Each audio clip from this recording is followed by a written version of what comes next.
I was born into a large naval family. My father named us as you would an improving projectile. There was Mark 1, Mark 2, Mark 3, Mark 4, Mark 5, and Mark 6. That's me. My brothers and sisters led exciting childhoods, charging around the world, having jollies and eating sweetmeats. Until I was born, that is. We took ourselves to somewhere called Essex, and were forever beached from that moment on. Get those hippies out of frame! They're spoiling the look! At school, I was a quiet fellow, but I did enjoy jotting down pictures of those terrible lizards that folk were digging up around the place in those days. All the other chaps thought I was deuced clever and heralded me as an artistic genius. Then it was soldiering time.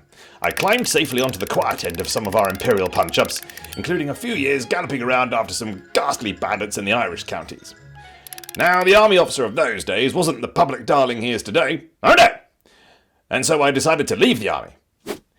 Then I rejoined the army, and they immediately sent me for a stretch over in the Balkan countries after all the beastly nonsense that had gone on there. Then I left the army again. I took my soldiering skills to the jungles of Malayan Borneo and British Honduras, where I led expeditions of...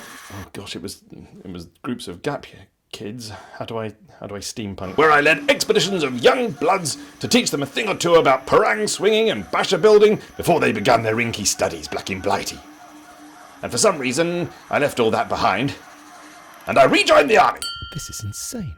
I was still able to dodge any hard work, even though I was sent to some fairly rum gatherings. Let's see, to Mesopotamia, to Kabul, and even down to those godforsaken Falkland Islands at the very edge of our parish.